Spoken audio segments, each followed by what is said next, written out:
Girl, Empress Goddess, the Georgia Peach, your host with the most, coming at you again with another informative video. Just getting here with my guy CG Dahlin on the history of astrology. And the oceans and the very water across the earth affects the tides and the oceans and the very water across the earth.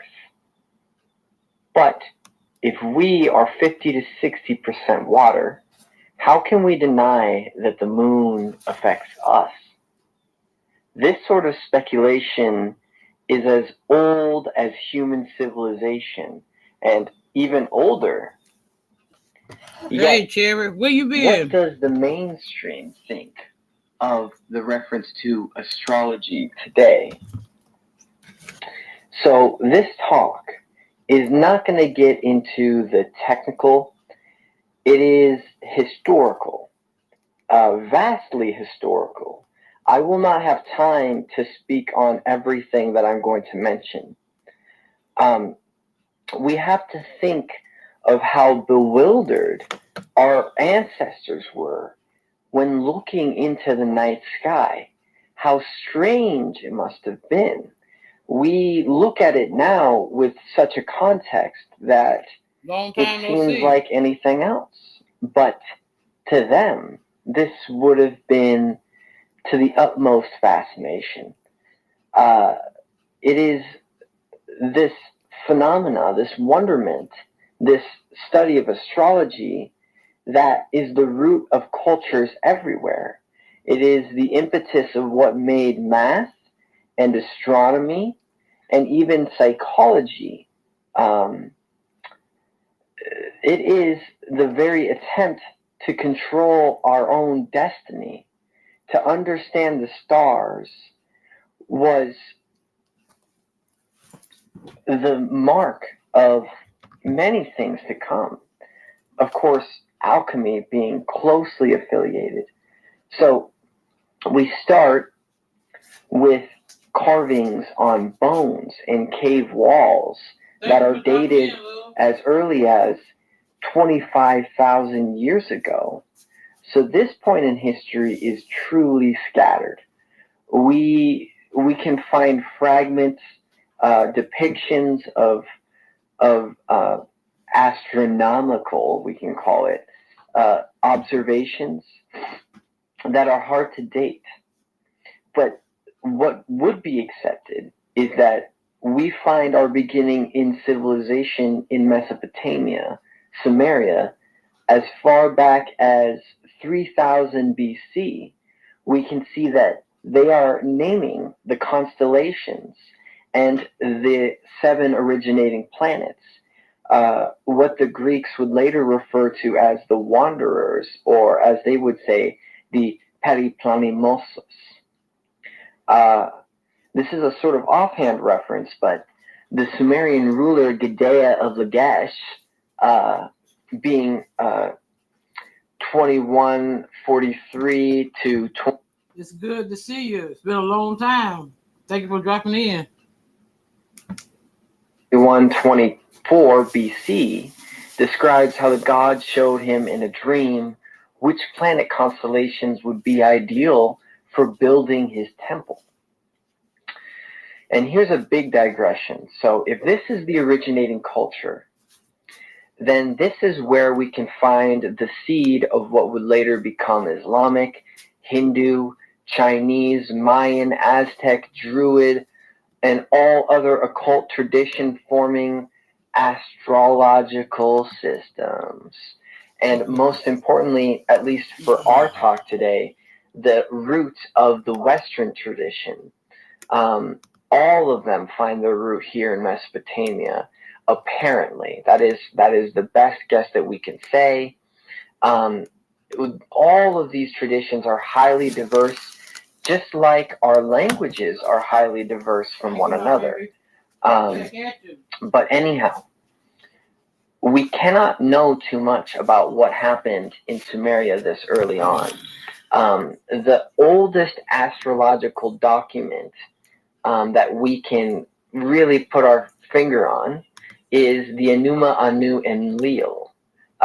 It's allegedly created in the Old Babylonian period, this being 1950 to 1595 BC, and canonized in the Kazite period, being 1595 to 1157 BC.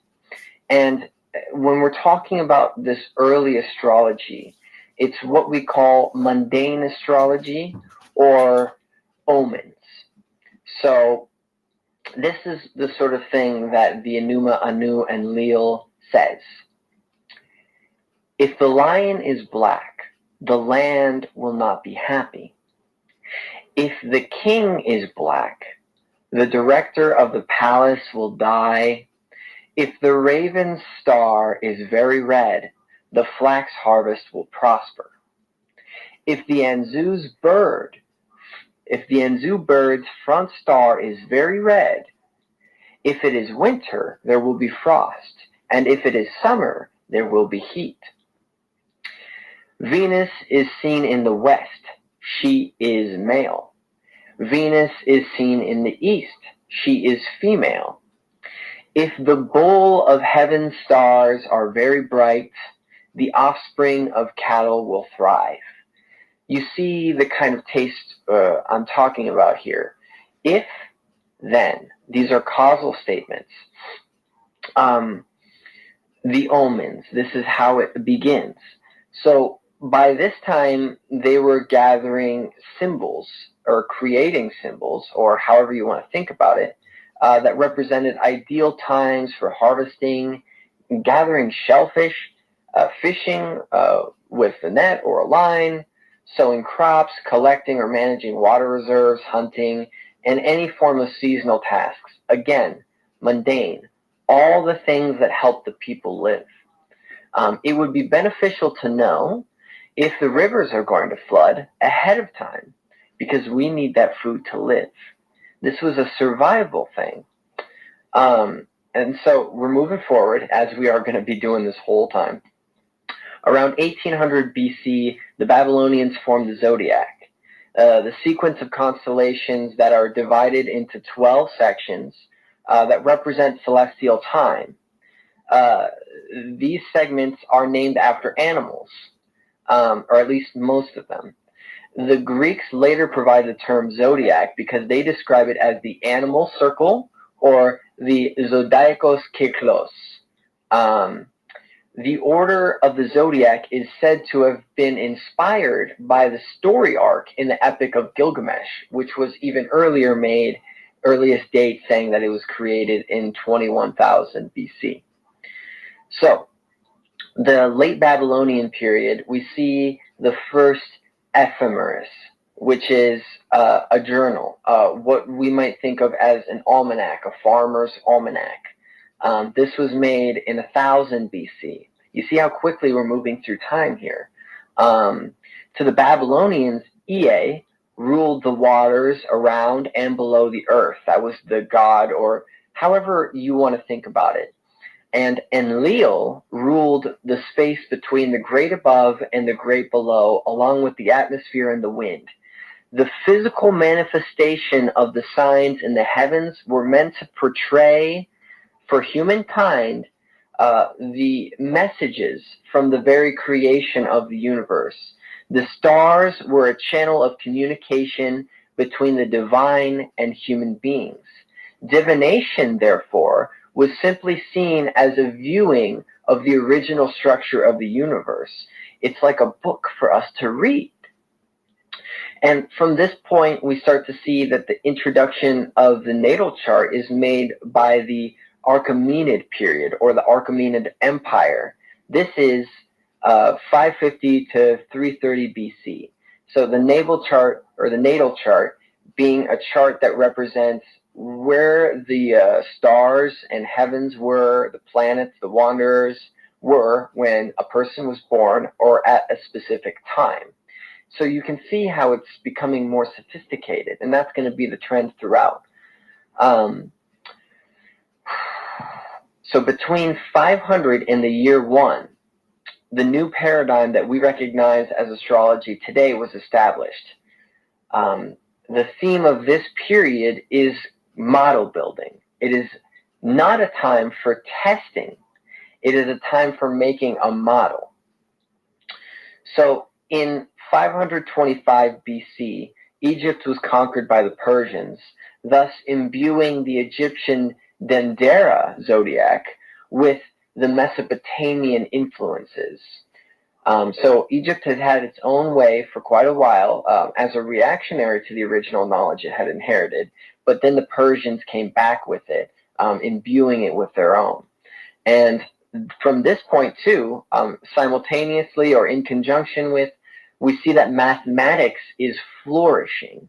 You have Pythagoras from 570 to 495 BC, then Plato from 425 to 348 BC, then Aristotle from 384 to 322 BC, and then Euclid from 350 to 250 BC. So bam, bam, bam. Mathematical influences, the development of philosophies, all of this is becoming much more intricate. And it's so easy to see that that these people are reactionaries. These pre-Socratics, these mathematicians are reactionaries. They want to make math in order to better understand the universe and in order to better control their destinies, just like the original intent of astrology promised. So in 334 BC, Alexander the Great shows up, and everybody knows this one, and he puts Egypt under the control of Greece, or Hellenic rule, and thus Alexandria was formed later, becoming a coalescing point for the many disciplines of astrology in the ancient world. So by this time, the Egyptian decanic astrology, which is where we get the terms deacons. For those who know astrology, you know that there are deacons with every sign. This mixed with Babylonian astrology, and of course forming with the new horoscopic astrology that was really being taken up by the Greeks themselves. And all of this starts to interact, making Alexandria a sort of hub for intellectuals during this time in history. We will be talking a lot about Alexandria later. It is a very important place in the history of astrology. During this very time, just a little bit after this, we can start to speculate that the Antikythera mechanism, now for those who don't know, the Antikythera mechanism was something that was found in 1902 by an archaeologist in the wreckage of the Mediterranean Sea outside of an island called Antikythera, thus what it's named after. And the instrument was later found out to have been a very sophisticated computer in a way that tracked stars as they moved along. It was a very good navigational tool for those who are moving across the seas. We could use the night sky to tell us where to go. They don't know exactly when this was made because, go figure, that's a hard thing to say. And the range is anywhere between 205 to 87 BC. So big range there, but a little bit after this time that I'm talking about, where Alexandria is really becoming this place. The ship crash, however, is more approximate. This happened anywhere between 70 to 60 BC. So here we go, of course, year one. Need I mention the three wise men? Who are these three wise men? Magi, Maguses, what were they doing? How did they know that Jesus was going to be born, allegedly? By looking at the stars, right? So here's where we're really starting to jump around a little bit. And you can see how quickly I'm moving. This is a huge expanse of time, and so you see how I'm just absolutely going full on through it. The 2nd century AD, you see the thing that's called the Amalgist and the Handy Tables, written by Ptolemy, and he's a big name in the history of astrology. He finally brings back this idea that I mentioned earlier of the ephemeris, or the ephemeris. Greek is hard sometimes, guys. So Ptolemy starts to bring back this idea of the daily journals. The daily, this is where this is at, this is where this is at, really tracking where all the stars are moving. And think about how crazy that is. That is such a huge job. And of course, Ptolemy is the one that really puts the model out there of the geocentric universe. You know, we are the center of everything, and everything revolves around us. And this, now, don't take credit away from Ptolemy, okay? He was a mathematician, he was an astronomer, he was an astrologer, he was a geographer, and even a magician. Of course, he lived in Alexandria. He made the Amalgist, which to this day is still highly praised because he managed to draw a map of the world with a precision that was remarkable for what we assume the ancient world knew about. And he also devised the astrolabe, which some of you may know is a tool for measuring the distance of the stars and other celestial bodies against the horizon line of our planet. So Ptolemy's a big deal. You know, we don't want to take this away from him, but he did plant this seed for this geocentric model, which will later be one of the things that starts to break astrology down in the public sphere. So in the same time, astrology is taking on its four main features. This being the zodiac, the circle formed by the 12 houses, the 12 constellations, the 12, divided equal sections of the surrounding universe, the planets and their aspects. So all of this is starting to be teased out during this early Greek period. And of course, another word from Ptolemy that is really good for us to consider, because we're going to get into the more philosophical parts of astrology later on, is that Ptolemy said, the stars incline, but they do not compel.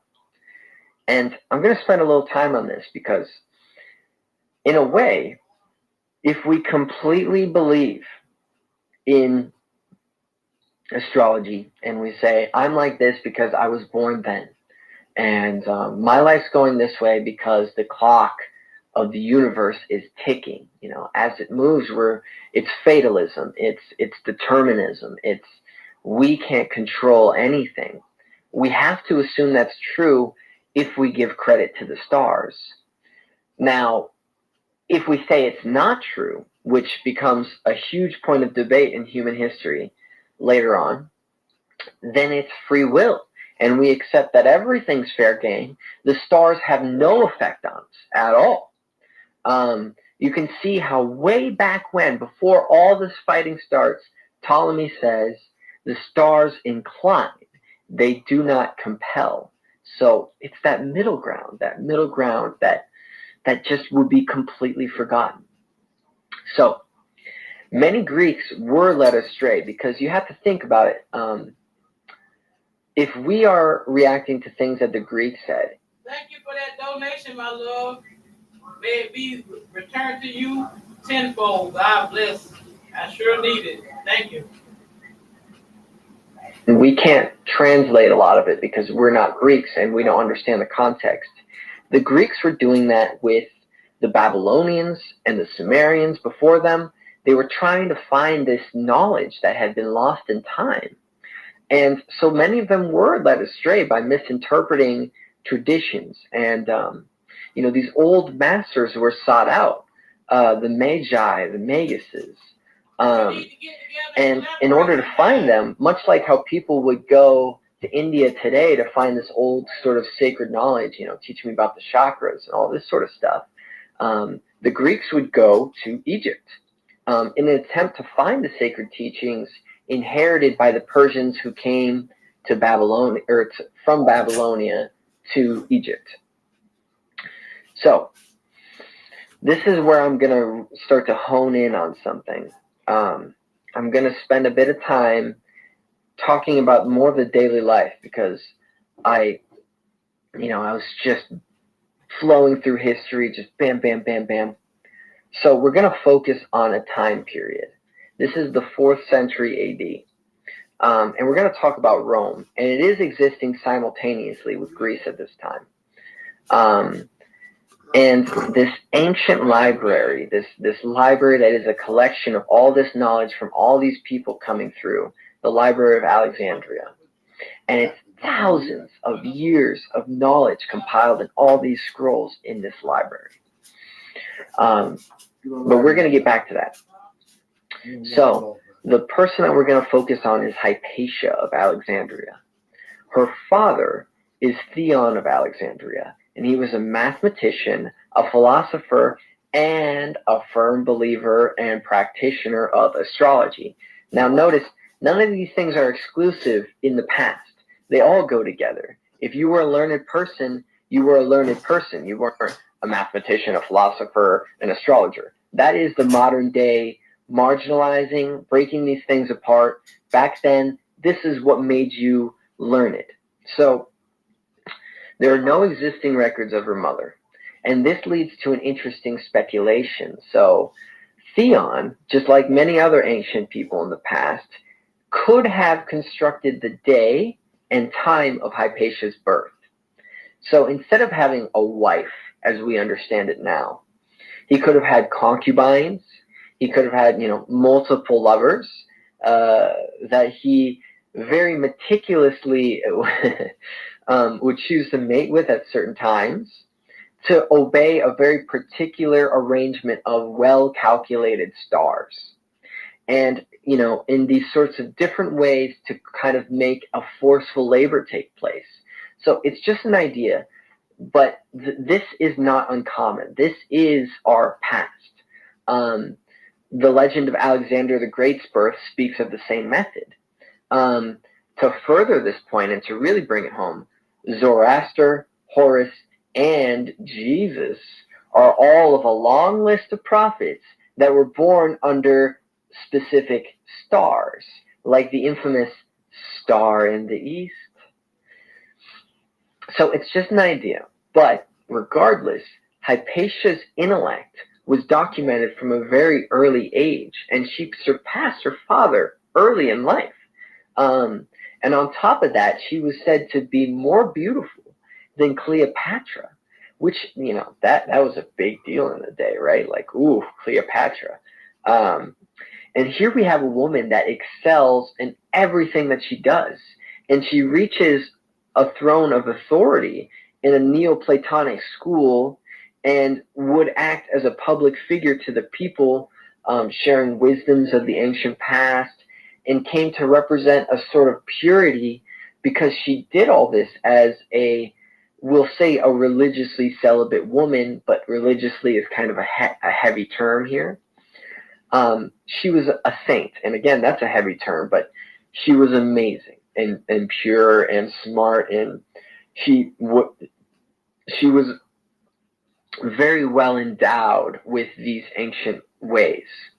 And Alexandria was a very liberal city, and it had such a large amount of voices that people from all different sorts of creeds and faiths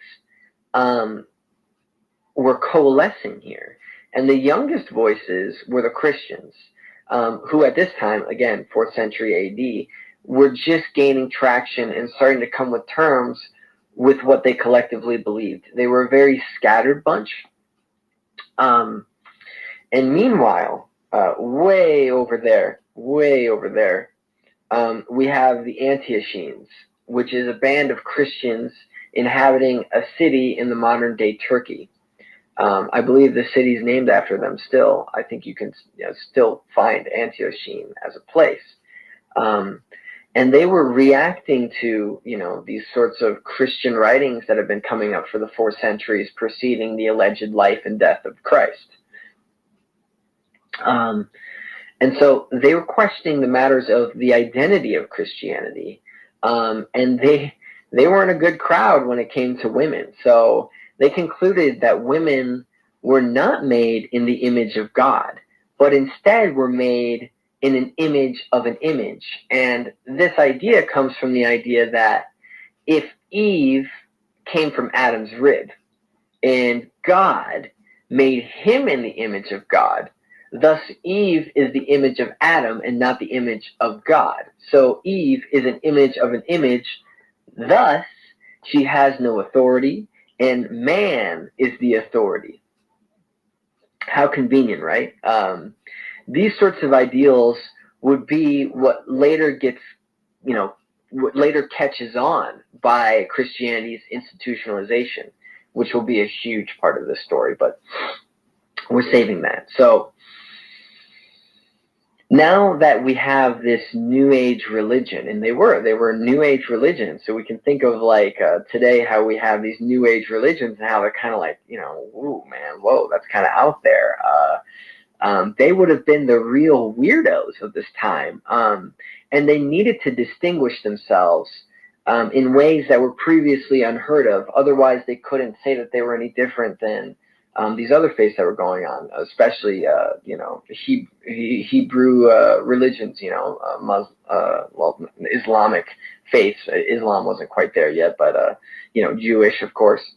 Anyhow, the first commandment reads that you shall have no gods before me.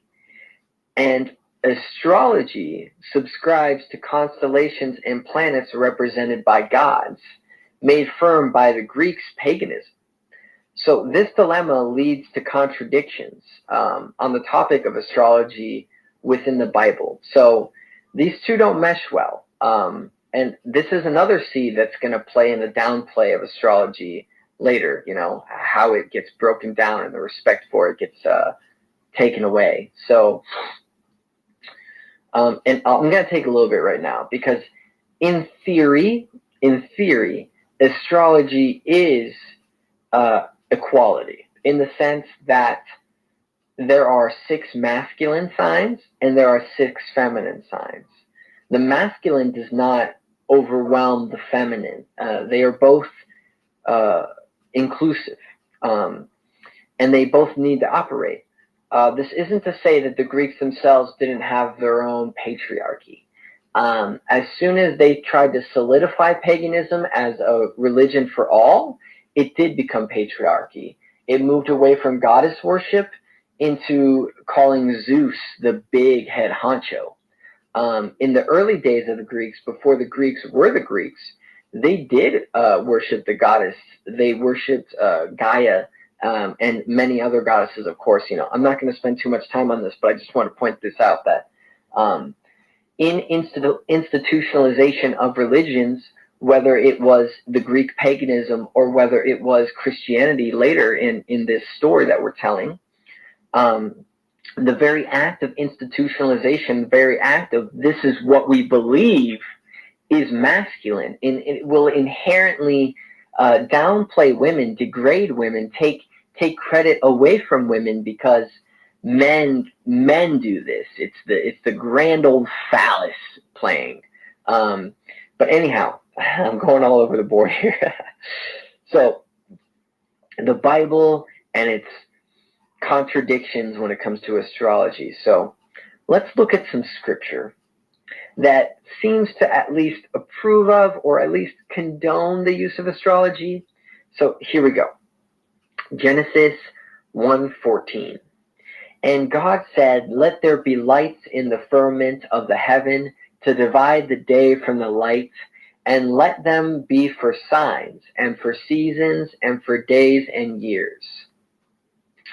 There we go. Mention of signs seems fine. This next one, Judges 5:20. The stars in their courses fought against Sisera. So, a little reference, but the stars are affecting Sisera. The stars are working. So, all right, it works. Now here's another. Matthew 2:1-2. Now when Jesus was born in Bethlehem of Judea in the days of Herod the king, behold, there came wise men from the east to Jerusalem, saying, where is he that is born King of the Jews? For we have seen his star in the east and come to worship him. There it is. Very light, but like I said before, star in the east. And then finally, Luke 21:25, and there shall be signs in the heaven and in the moon and in the stars. That one is probably the most blatant of all. So these look like, all right, astrology is okay. Why would we have a problem with it? Now here's where the contradiction comes. Here's 4 passages, again, that go against it, all right? So Leviticus 19:26.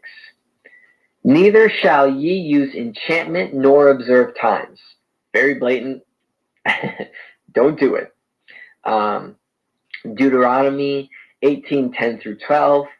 There shall not be found among you any that useth divination or an observer of times. For all that do these things are an abomination unto the Lord. Now, that's that Christianity that we know. Ooh, that's rough. All right. Here's another. Isaiah 47:13 through 14. Let now the astrologers, the stargazers, the monthly prognosticators stand up and save ye from these things that shall come upon thee. Behold, they shall be as stubble. The fire shall burn them. They shall not deliver themselves from the power of the flame. There shall not be a coal to warm at, nor fire to sit before it. All right. Burn them. Burn them is what they're saying. And the last one, Jeremiah 10:2. Thus saith the Lord, learn not the way of the heathen, and be not dismayed at the signs of the heaven, for the heathen are dismayed at them. So, we had this whole history, thousands of years. And here we are, right in the middle of this story that we have. And Christianity is playing both sides. You can find both pros and cons within the lore. Now, I know that the Bible isn't already compiled in this time. This is the time when these sorts of things are being written. So you can see that there are several different influences at play. A lot of these haven't been written yet. Others of them were already written. It's a mess, but this is what we're working with.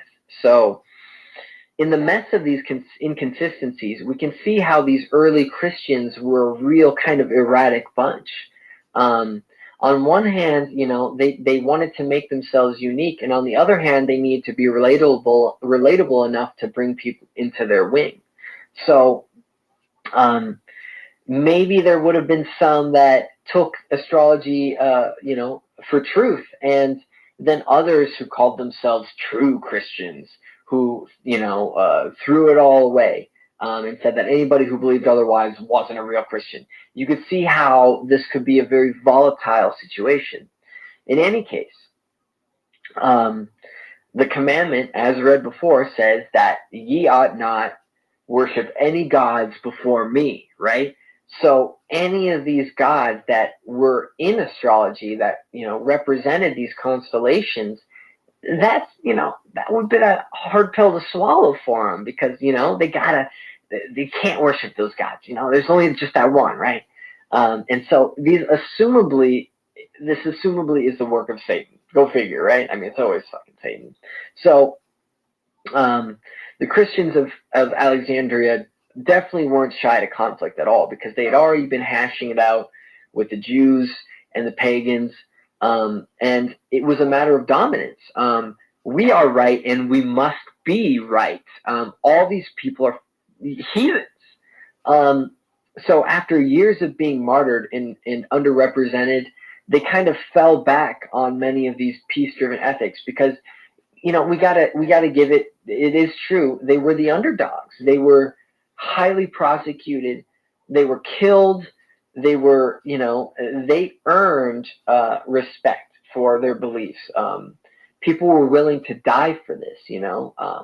This isn't something that we can take too lightly. But regardless, bad people started to take the helm, regardless of what we think of Christianity as a whole. And so a lot of these, peace-driven ethics just kind of went out the window because dominance, that masculinity that I was mentioning. So the sixth commandment clearly being that ye shall not murder, but this is by no means the end of Christian contradictions, as we know. So back to Hypatia. So she had no hands in the religious violence here, but tension was pervading the city.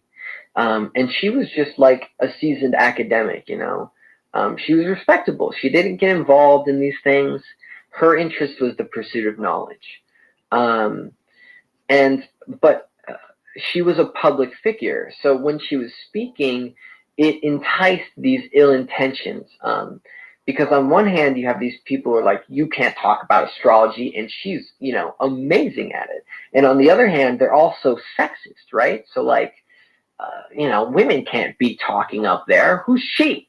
And so you can see this, this bubbling up. Time doesn't really change, right? I mean, we still have this to some degree today, right? And so she was so clever, and she was so articulated, and so she must have been such a high threat, because she's blasphemous. And listen to these sacrilegious claims, and all these false deities, and she's a woman. God. So the story that goes on is that Hypatia was returning home in her chariot, and a gang of Christians led by a name Peter the Lector stopped her. They dragged her out of her chariot into a nearby church, cut her to pieces with either floor tiles or pot shards, depending on which reference. And some sources also say that they raped the religiously celibate Hypatia, contradicting the seventh commandment that ye shall not commit adultery. But anyway, after her death, this other guy, John of Niku, which was a predominant Christian leader in the city at this time, commemorated his pupil Cyril, and named him the new Theophilos, which is Greek for the friend of God. Theo, God, Philos, friend. And the reason he gave him this title is because he had destroyed the last remains of idolatry in the city. Powerful stuff. Powerful stuff here. So this savage murder was brought on by these, we can call them early Christian extremists. And it brought on this slow death of paganism and started to usher in this blood-soaked age of religious predominance. Astrology and its associative ties with paganism was now a burden, and it was left to the mercy of a growingly institutionalized Christianity. So this pagan idolatry was waning from public discussion beyond this point. The Christians this was their tipping point. Hypatia was the last wall in a way. And so they moved quickly to eliminate any further obstacles to their predominance. And so their eyes turned to the Library of Alexandria, as I mentioned long ago. And this is speculative on my part, okay? But hear me out. This is the largest known library of the ancient world. It shelves well over 700,000 scrolls pertaining to science, philosophy, poetry, mathematics, and especially the long history of astrology, which I mentioned a lot earlier, had inspired these other disciplines. Even poetry. So the Epic of Gilgamesh was about astrology. So like all of it coming from astrology, and all of it was compiled here. And the story of the library's demise is filled with uncertainty. Its demolition served to erase an abundant history of ancient knowledge in the world, and we will never get that back. Imagine what was truly lost when that library burned, and that's what happened. That's what I've been teasing at here. it burned to the ground. And the only group that would benefit from such a thing, even if it was just an accident, sure, I'll entertain it, even if it was just an accident, were these early Christians. The more that people knew about astrology, the worse. Any knowledge of astrology or any ancient pagan philosophies threatened the integrity of the newly made church. And we see how this starts to come into play. So 391 AD, the emperor, let me try to say this one, Theodosius, officially outlawed pagan practices. So that's quite the turn. We have, a whole thousands of years of history of pagan practices, and now it's outlawed? What a switch. The destruction of this library happened coincidentally shortly after. I mean, then it could just be an accident. The less that people had to consider, the more the church or this new Christianity could monopolize knowledge. And we know that Christianity isn't shy on monopolizing knowledge. We see this today still with the 40-mile-long underground library that the Vatican City has. And, this isn't public knowledge, but there is a library, and nobody knows what's in it. I mean, aside from them, of course. And from what I know, only one scholar has ever been allowed to be in there to read one book that was given to him that he could only read under the supervision of guards. This is old as Christianity, and it's as new as the modern Christianity, right? It's still happening, this monopolizing of knowledge. Let's keep these things away so that we can keep at it, boys, huh? So that's kind of the end of my hyper-focus on this point of history. We're going to move along and continue our story of this brief history of astrology. So from 500, which is just after this point I'm talking about, till at least 1700, 17th century, Christianity spread tremendously